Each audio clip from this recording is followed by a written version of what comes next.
I need to have my food around in the backyard or in the front yard.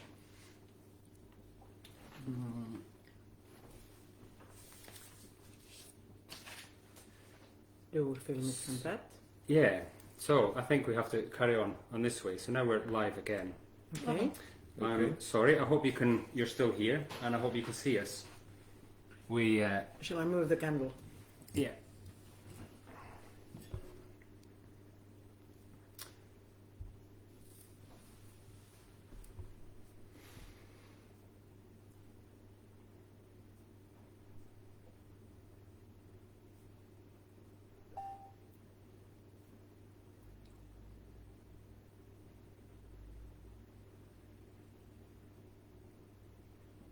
Okay, I think let's just carry on and hope that that you can hear us again. So unfortunately we lost the connection on the first stream, but we're starting.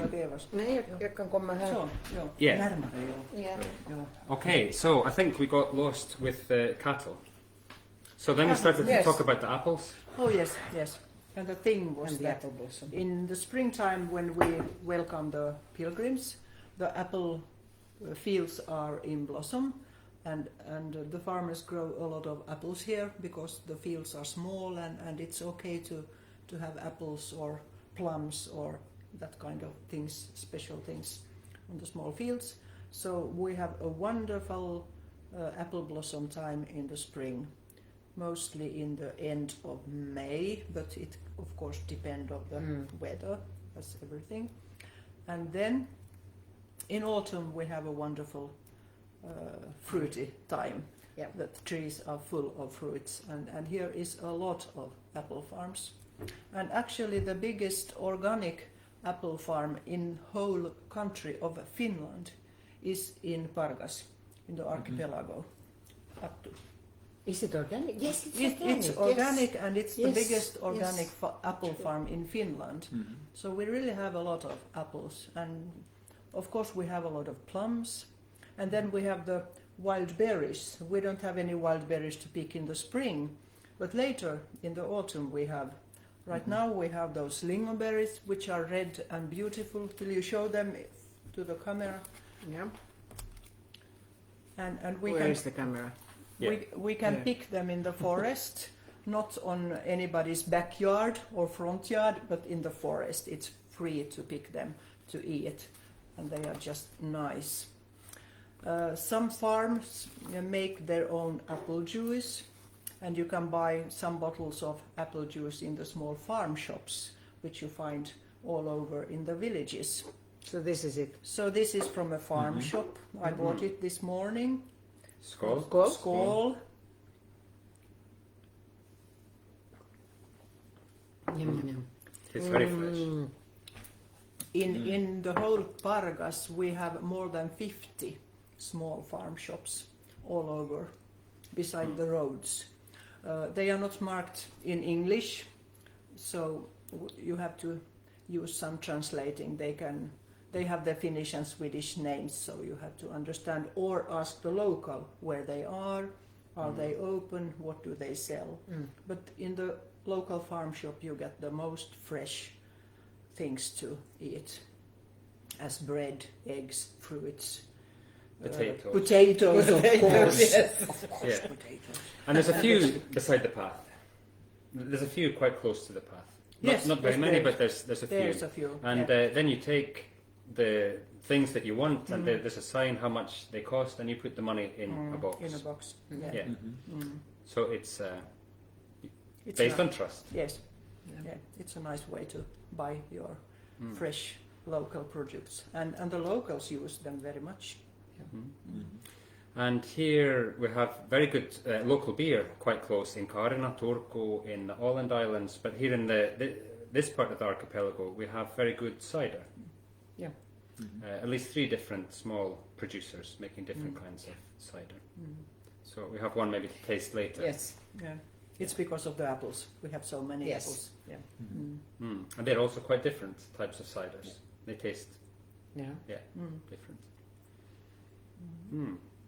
And in many farm shops you can buy and find special kinds of jams jellies and so on, which are very good with some bread, for example, Eva's bread Yeah. and cheese, Yep. and very good to have in the backpack when you walk. And you make your own cheese, Eva? Yes. I Different also kinds do of that. cheese. Yeah. So hard cheese Well, and soft cheeses. Some hard cheeses and some semi-hard, and we have on the table today a semi-hard to go with the jams you have made, Margot, Yeah, of plums and elderberry. elderberry. Yes, Mm. and the milk comes directly from a farm in Naua, Nagu, Antböle. But I also have something which I call, it's a kind of halloumi, but I call it kulumi because cow is ku in Swedish, and it's made of cow's milk, so of course it's kulumi. Cool. Okay, it's very nice. It's a local halloumi. But kulu also has another meaning. It means a sweet child. Cute Yes, a cute, nice child is kulu in Finnish. But yeah, Yeah. it's nice. Yeah, and thank you, Lorna. She reminded us that flounder is plaice or flounder. So the flatfish. Flatfish is the correct. Aha, Yeah. okay. Yeah. Good. To know. Thank you. Too many languages. Yeah. Yeah. I think we're going to be wrapping up fairly soon. So if you have some questions, please ask them now. A list of the local farm shops. So there is actually on the Visit Pargas page a map Yeah. of the farm shops. So everywhere you can find local produce this summer. And I guess it will also be updated for next summer. So you can visit visitpargas.fi and then you'll find the map on City Normadi. Yes. Yeah. Yes. But there are more of the farm shops than those which are on the up. So you can find other farm shops as well. And a question, are there any typical cheeses in the archipelago? Not actually. No. We had small dairy kind of factories here, but they were closed between the 1950s and 70s. So I think, But what about there's some goat cheese farms coming? Yes, and we have a goat cheese. In India, but it's not close to the route. It's a part of Archipelago, but not close to the route. we are not a very cheesy route, No. but at some places you get the house's own cheese. Yes, and the traditional those home cheeses. Home cheeses. Yes, we have many something. families have. Yeah, uunijuusto. But we had in our family when I was a child, my mom made of milk some. It was soft and it was it was like ready direct the same day or the next day. Yes, I don't know the name of it. You put it in a small press. Yeah. I don't know actually either the right name of it, but You know what I mean? yes, I know what you mean. It's a bit like a rubber when you put it in your mouth. Oh, Yeah. very good. Very good. Yeah. It's so good it tastes nothing. Yes, that's how my uncle would explain it. Okay. So, what about your relationship to this Pilgrim Path? Because you've all been involved in some way. And what about you, Margaret? Because I remember we opened the path 1 year ago in May, and you joined us Yes.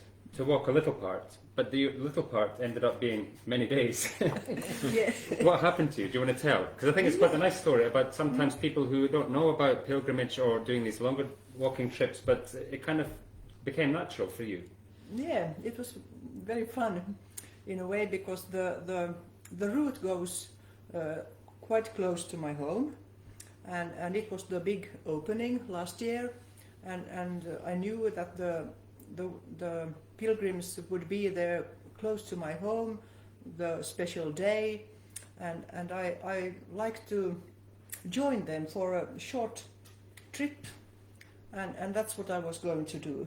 And also I wanted to feel myself what it is like to walk, and how long can you really walk without having a big hunger, and are there services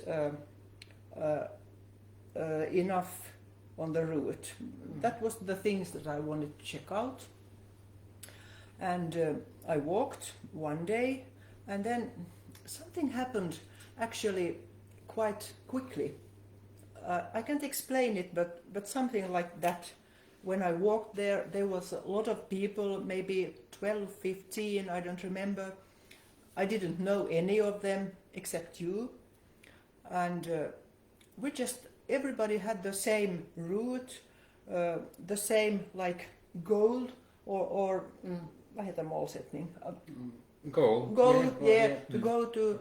Everybody walked. Sometimes you talked to somebody, sometimes you walked just quiet, and it was a special feeling inside the group, and I felt like from the beginning that I was a part of the group in a special way, and that was very strange.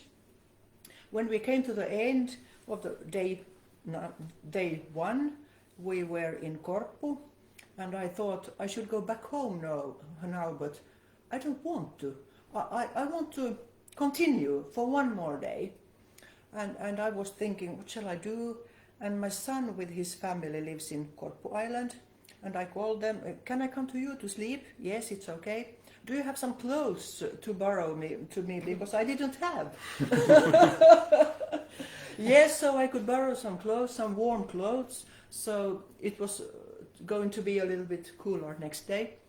And yes, and then I walked the next day, and we came to Korpuström, and I have my sons coming with me walking. They took their bicycles, but anyway, they did the walking, and we came to Korpuström, and I was about to go home, and I had asked somebody to have a lift in somebody's car, and then there was a small boat which took the group to, where was it? Turku. Turku was Yes. the first. Yes. And I thought, nice boat. Turku. And then I heard that from Turku to Seglinge Island would be a sailing. And it would be sailing with a special kind of boat. Do you know the name in English? Storboat. Yeah, it's an old-fashioned farmer's boat or fisherman's boat, so a sailing boat, very traditional. A sailing boat, and I am a sailor. I have been sailing a lot, but never with that kind of boat. And something happened. I would have an opportunity to sail with a boat which I never have sailed with before. So I took the boat, and I found myself in Turku the next. After a couple of hours, we came to Turku, and we had a nice evening, and I booked a small house to sleep in, cottage here to sleep in on the camping. And next day we sailed to Seglinge, and we did a small route there. But then I had to go home, and I had to take the ferry home because we had a family party, and I just had to. But I didn't want to stop. And that was the special feeling, because I didn't know myself. It was not the Margot that I knew that should go and walk and with foreign people, but I liked it. I liked it really much. Yeah. So it was a quite interesting experience. I hope you carry on. Yes, on the route. I do. Yeah. I do. Do any of you take or have some object that you always take with you walking or on a pilgrimage? Do you want mine now? Yeah. I'll fetch What I take always, I have done it once, but you can start. I have my hat. When it's very hot and sunny, then it's a shelter, and when it rains, it's also a shelter. So you need a hat. A felt, yes. Yeah.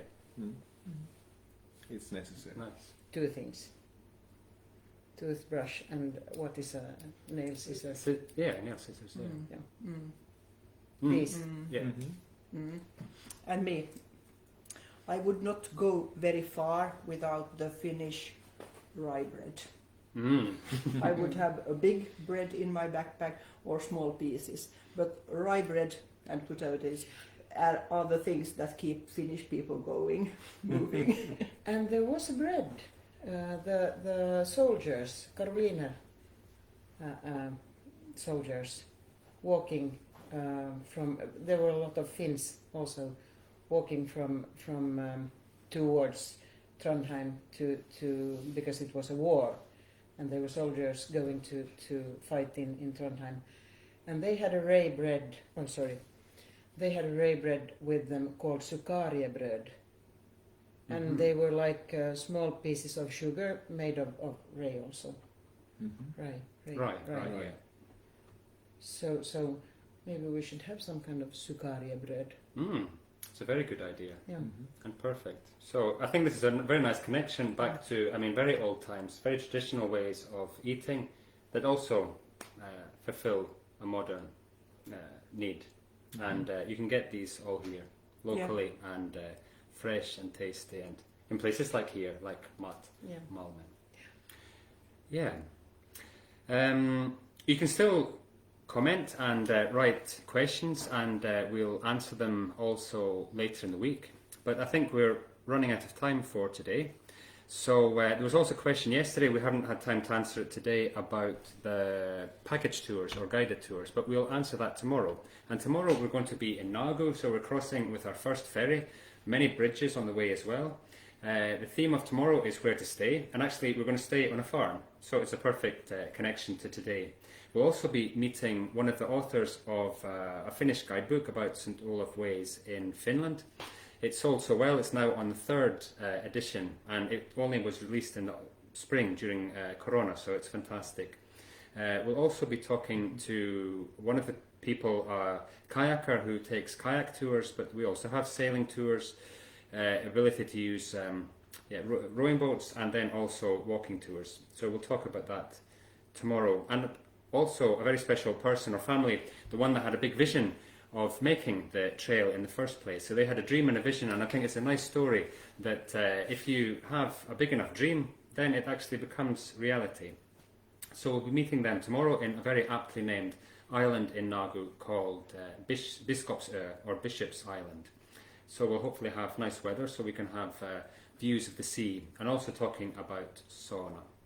So thank you very much for watching today. Remember, you can also write messages, and it's been wonderful. Lots of comments today and good feedback about Eva's wonderful place and the Kalumi. Everyone loves the name. It's so cool. Or Kulumi.